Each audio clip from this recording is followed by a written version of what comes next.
First the colours, then the humans. That's usually how I see things, or at least how I try. Here's a small fact. You're going to die. I'm in the truthfulness attempting to be cheerful about this whole topic, though most people find themselves hinged in believing me, no matter my prepossessions. Please trust me, I most definitely can be cheerful. I can be amiable, agreeable, fallible, but it's only just the A's. Just don't ask me to be nice. Nice has nothing to do with me.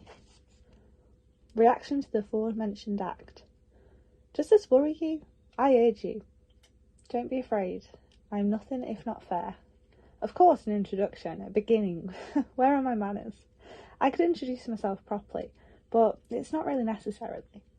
You know me well enough, and soon enough, depending on the diverse range of variables, it suffices to say that at some point in time I'll be standing over you as gently as possible. Your soul will be in my arms, a colour will be perched on my shoulder, I will carry you gently away. If he'd hit either Amanda or one of the kids with his last shot. He hoped he hadn't killed the kid, but he knew he'd be able to handle it as long as he didn't actually have to see his handiwork. He also knew he'd be in a lot of trouble if one of the shots had accidentally killed Amanda. He didn't think it had, but he knew that he cursed himself for being so reckless. Turning away from the lookout point, he made the call he'd been dreading on the satellite phone he was carrying. His employer answered after 3 rings. "Is the situation resolved?" he asked brusquely. "Not quite, sir," said Keogh, and briefly explained what had happened. As he spoke, he realised how bad it must be sounding. "I don't pay you to get this wrong," growled his employer, "but that's exactly what you've done. If you want to live to see another job, you better deal with it and get hold of this woman fast."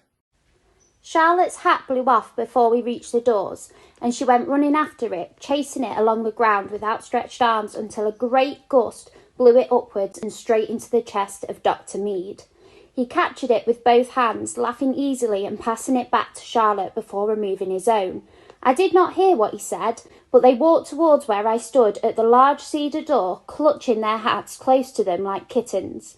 "Mrs. Callard," he said as he drew close, "you show great command over your bonnet. I am afraid mine and Miss Callard's require more discipline." Charlotte grinned toothily. "We may not go inside until you have your head covered," I told her, and she stuffed it over her hair in a manner unbecoming, but there was no time to say so. Dr. Mead held the door for us, but before I could hurry us on to our usual pew, he stopped me. "May I pay a call on you later this morning?" I blinked in surprise. "You need no permission to call, Dr. Mead." This stuff got me down, but I tried to reframe it as an opportunity to learn, to use what power I could find inside a situation I'd never have chosen for myself. If people flipped through a magazine primarily to see the clothes I was wearing, I'd hope they'd also see the military spouse standing next to me, or read what I had to say about children's health. When Vogue proposed putting me on the cover of the magazine shortly after Barack was elected, my team had debated whether it would make me seem frivolous or elitist during a time of economic worry. But in the end, we'd decided to go ahead with it. It mattered every time a woman of colour showed up on the cover of a magazine. The Ichabod. Chapter 48. Bert and Daisy find each other. The chill of winter was felt in Ma Grunter's orphanage too. Children in rags who are fed only on cabbage soup cannot withstand the coughs and colds as easily as children. "If anyone," said the teacher, Mrs. Blount, in the classroom, "anyone," and her eyes looked sternly along the lines of tables filled with boys and girls, "teases or bullies or jeers at kids." Coriolanus released the fistful of cabbage into the pot of boiling water, and swore that one day it would never pass his lips again. But this was not that day. He needed to eat a large bowl of the anemic stuff and drink every drop of broth to prevent his stomach from growling during the reaping ceremony. It was one of a long list of precautions he took to mask the fact that his family, despite residing in the penthouse of the capital's most opulent apartment building, was as poor as district scum. That at 18, the heir to the once great House of Snow had nothing to live on but his wits. It was a hard day of graft. The fields sparkled with frost which delighted his dark eye, but the hard crust meant that he had to peck and scratch to get at the worms and the grubs lurking in the cold earth below. But he was happy, happy because he was with his mob, a loose flock of rooks and jackdaws, his brothers, his sisters, his friends. Happy because the wide fields and woods and sky belonged to him. Happy because he was young in his world and had tasted little of pain and hunger in the 6 months since he had first hopped from the nest of twigs and stretched his black wings. One of the reasons people don't know about us is that most people aren't prepared to believe it.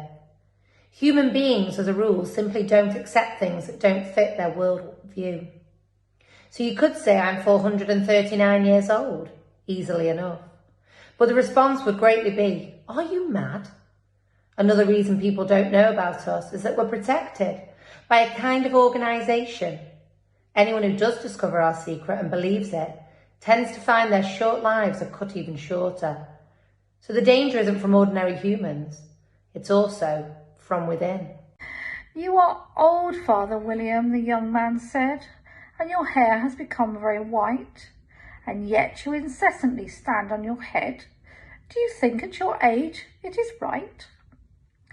In my youth, Father William replied to his son, I feared it might injure the brain, but now that I'm perfectly sure I have none, why I do it again and again. You are old, said the youth, as I mentioned before, and have grown most uncommonly fat. Yet you turned a back somersault in at the door. Pray, what is the